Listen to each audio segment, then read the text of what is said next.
আসসালামু আলাইকুম। কেমন আছেন সবাই? আশা রাখছি আল্লাহর রহমতে সবাই ভালো আছেন। আমরাও ভালো আছি আলহামদুলিল্লাহ। এই তো নতুন আরেকটি ভিডিও নিয়ে আপনাদের মাঝে চলে আসলাম। আশা রাখছি আপনাদের খুব ভালো লাগবে।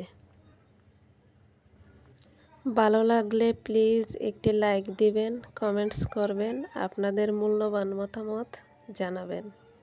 সকালবেলা নাস্তা করেই রান্না করতে চলে আসলাম। এই তো অল্প একটু মুরগির মাংস রান্না করব। প্রথমে আলু ভেজে মাংস ভেজে তারপর মশলা কষাবো, কষিয়ে তরকারিটা রান্না করব। দেখতে থাকেন আপনারা।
আমি কিন্তু আজ পাটায় বেটে রান্না করব। পেঁয়াজ আদা রসুন পাটায় বাটবো। এই তো চাউলও ধুয়ে রেখেছি। রান্না করতে করতে কিছু কথা আপনাদের সাথে শেয়ার করব। কথাটি হলো, ইউটিউবে ভিডিও ছাড়ার খুব ইচ্ছা আমার। আর আমি তো ইউটিউবের কোনো কিছুই বুঝি না। নতুন নতুন অনেক ভুল ত্রুটি আছে। প্লিজ ভুল ত্রুটিগুলো ক্ষমা সুন্দর দৃষ্টিতে দেখবেন, পাশে থাকবেন, লাইক কমেন্টস করবেন। এই তো আলু এবং মাংস ভেজে নিয়েছি। এখন মশলা কষিয়ে তারপর তরকারিটা রান্না করে ফেলব। এদিকে আবার ভাতও বসিয়ে রেখেছি। হিটারে পানিও দিয়েছি গরমের জন্য, ছেলেকে গোসল করাবো। একদিনে যে কত কাজ থাকে, আসলে যে আপুরা ছোট বাচ্চা নিয়ে সংসার করেন তারাই বুঝেন।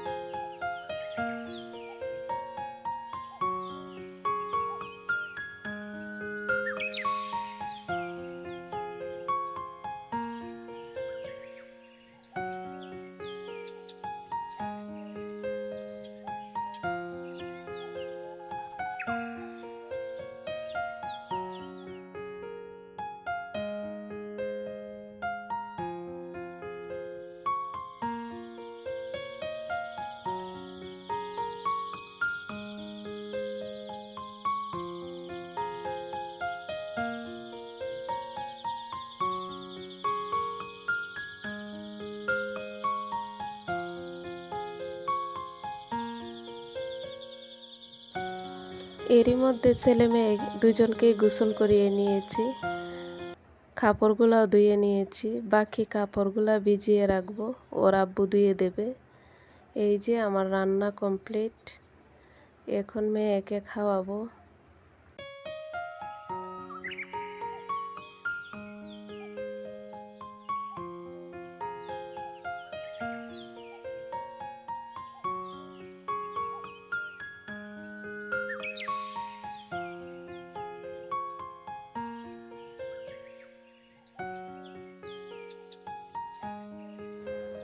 আজকে আমাদের দুপুরের খাবারে মুরগির মাংস, ডাল আর এই যে আগের দিনের শুটকির তরকারি। এরই মধ্যে কিন্তু আমার চুলা পরিষ্কার হয়ে গেছে, বাসন ওসন ধুয়েও ফেলেছি। এখন শুধু বাচ্চাদের খাওয়াবো আর ঘুম পাড়িয়ে দেব। আর ওদের বাবা অফিসে চলে যাবেন, ওনার বি শিফট। দুপুরে যাবেন আর রাত 10টায় আসবেন। ওদেরকে ঘুম পাড়িয়ে আমার অনেক কাজ করে নেব।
পেঁয়াজ, আদা, রসুন পরিষ্কার করে কাটতে কাটতে ওরা ভাই বোন কিন্তু ঘুম থেকে উঠে গেছে। এই কাজগুলো ছেলেকে কোলে নিয়ে নিয়ে করতে হচ্ছে।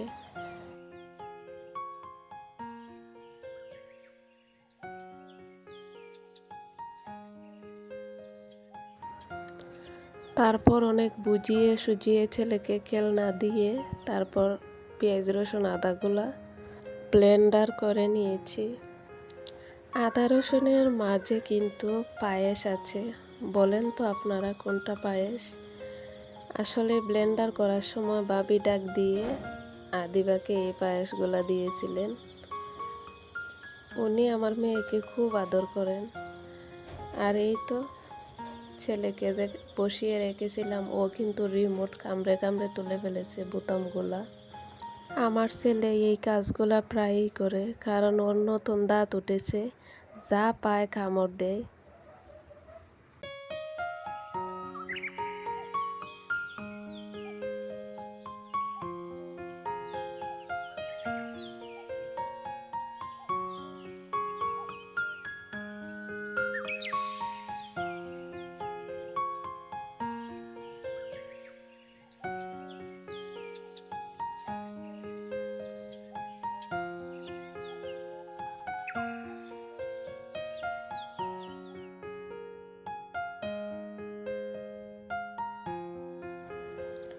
এই কাজগুলা শেষ করে তারপর একটু রং চা বানিয়ে নিয়েছি আদা দিয়ে।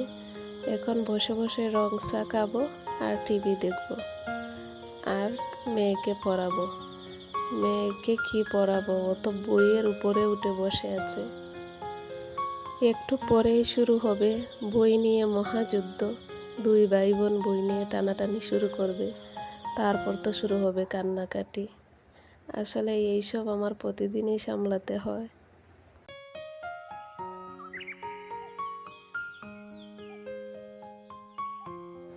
ওরা দুই ভাই বোনকে বই দিয়ে বসিয়ে রেখে আমি সিঙ্গারা বানিয়ে নিয়েছিলাম। এই যে সিঙ্গারা, কোনা ওঠেনি, খেতে কিন্তু অসম্ভব মজা হয়েছিল। তারপর 10:30টার দিকে ওর বাবা অফিস থেকে আসার সময় এগুলা নিয়ে এসেছিলেন। 2টা সেমাই, তারপর বাটার বান আর কিছু শাকসবজিও নিয়ে এসেছিলেন। ওগুলা আমার গুছাতে হবে। সবগুলা গুছাতে গুছাতে অনেক রাত হবে। এগুলা যদি গুছিয়ে না রাখি সকালে কিন্তু পারবো না। ওদেরকে নিয়ে তো গুছাতে পারবোই না, আর শাকসবজিগুলো পচে যাবে। আর আমি কোনো শাকসবজি, ডিম না ধুয়ে ফ্রিজে রাখি না। সবগুলা ধুই, পানি জড়াই, মুছি, তারপর ফ্রিজে রাখি।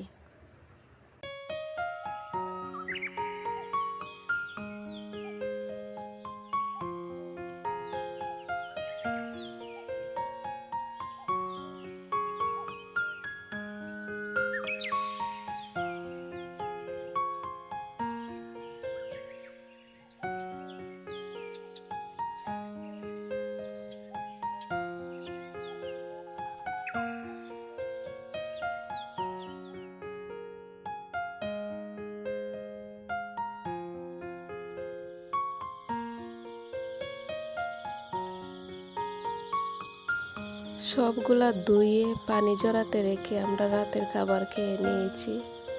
তারপর সবগুলা প্রসেসিং করে ফ্রিজে রাখলাম। ভালো থাকবেন সবাই। আল্লাহ হাফেজ।